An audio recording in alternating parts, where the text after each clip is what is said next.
लोग तैयार कर सकते हैं उन समाज के लोगों को, उन समाज के लोगों में से जिस समाज को नालायक कहा जाता है। मैं कहता हूं कब करोगे, समय आ गया है। मैं तो ये देखता हूं कि 2-3 जाति के लोग ही बहुजन समाज बने हुए हैं।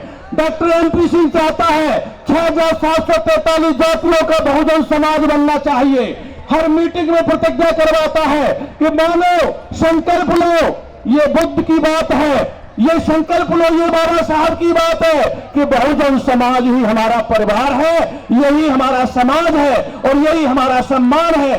जब इसको एक कर लोगे तो आपका वजूद होगा। मैं गारंटी देता हूं, बहुजन समाज 6743 जातियों में बटा हुआ समाज जिस दिन एक होगा, ये देश तुम्हारा होगा और देश के सारे प्रांत आपके होंगे। आप मांगने वाले नहीं, देने वाले बनोगे। अभी आप मांग रहे हो राशन, कॉलोनी, अभी आप मांग रहे हो पेंशन, अभी आप मांग रहे हो पदोन्नति में आरक्षण, अभी आप मांग रहे हो हिस्सेदारी। लेकिन जब ये बहुजन समाज की एकता होगी, हमारा सामाजिक वजूद होगा, तो हम मांगने वाले नहीं, देने वाले होंगे और देश का शासक अम्बेडकरवादी शासक होगा, मानवतावादी शासक होगा।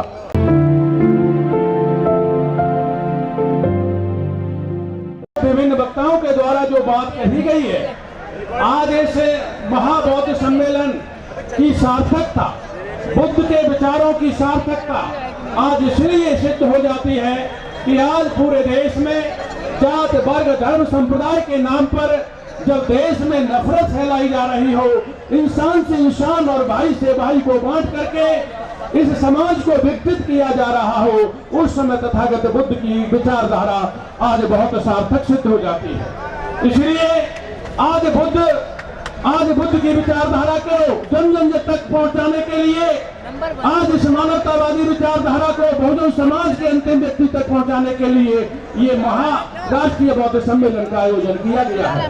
बाबा साहब डॉक्टर भीमराव अम्बेडकर, बहुजन नायक मान्यवर साहब काशीराम, आरक्षण के जनक साहू जी महाराज, सामाजिक क्रांति के अग्रदूत महात्मा ज्योतिबा फूले, सभी बहुजन महापुरुष जिन्होंने मानव कल्याण के लिए अपना बलिदान दिया, मैं उनको कोट कोट नमन करता हूं। आज इस मंच पर आसीन इस कार्यक्रम के मुख्य अतिथि बाबा साहब के प्रपुत्र श्रद्धेय यशवंतराव भीमराव अम्बेडकर जी, कार्यक्रम के संयोजक बनते सुमित रत्न जी, बहुत ही परम आदरणीय विभूषण सम्मानित मंच, मेरे समक्ष बैठे हुए सभी बाबा साहब के अनुयायियों, आपको मेरा जय भीम, नमो बुद्धाय। साथियों, ये बात किसी से छुपी नहीं है कि वर्तमान में बाबा साहब डॉक्टर भीमराव अम्बेडकर का दिया हुआ शिक्षा, सम्मान, संविधान, आरक्षण, हक और अधिकार सब कुछ खतरे में है। उस समय ये राष्ट्रीय बौद्ध सम्मेलन की सार्थकता और ज्यादा सिद्ध होती है, ये बताने के लिए कि बाबा साहब ने जहां से शुरुआत की, इस देश के वंचित बहुजनों को देश की मुख्य धारा से जोड़ने के लिए सामने वाले ने वहीं से आपको जहां से बाबा साहब उठा करके लाए थे वहीं पहुंचाने की शुरुआत कर दी है। शिक्षा को आपसे छीनने के लिए नई राष्ट्रीय शिक्षा नीति लेकर के आए।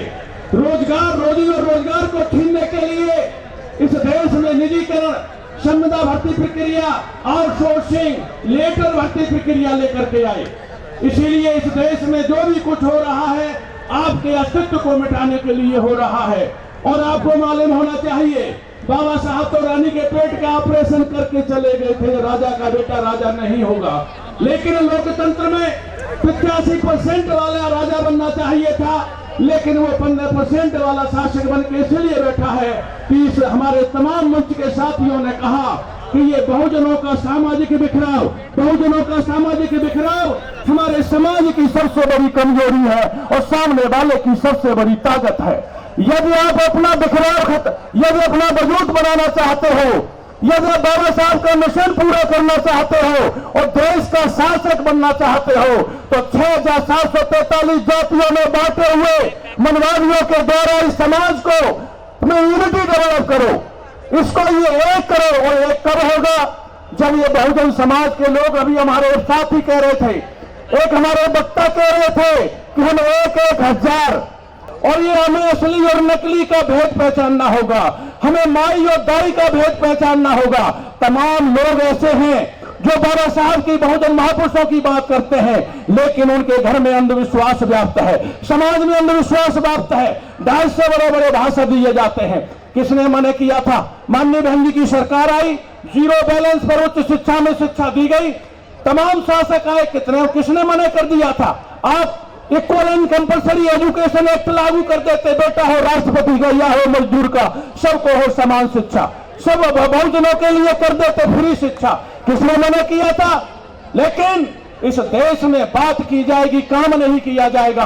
आज समय आ गया है कि तमाम हमारे मंच पर बैठे हुए साथी, सामने बैठे हुए साथी को समय निकालना पड़ेगा, बहुजन समाज को जागरूक करना होगा और उनको रोटी और बेटी का संबंध बनाना होगा। ये बात सत्य है। जब तक हम अपना सामाजिक बिखराव दूर करके एक नहीं होंगे, जब तक हम कमजोर बने रहेंगे, हम मांगने वाले बने रहेंगे। इसलिए आज इस बौद्ध सम्मेलन में मैं आप लोगों से ये निवेदन करने के लिए आया हूं कि यदि आप अपनी पीढ़ियों का अस्तित्व बचाना चाहते हो, अपना सम्मान, संविधान और आरक्षण बचाना चाहते हो, तो आप लोगों को घर से निकलना होगा और घर से निकल करके ये बहुजन समाज का वजूद बनाना होगा। और जाति को उपजाति छोड़ो, आपस में सब नाता जोड़ो। जय हिंद, नमो बुद्धाय, खुदा हाफिज।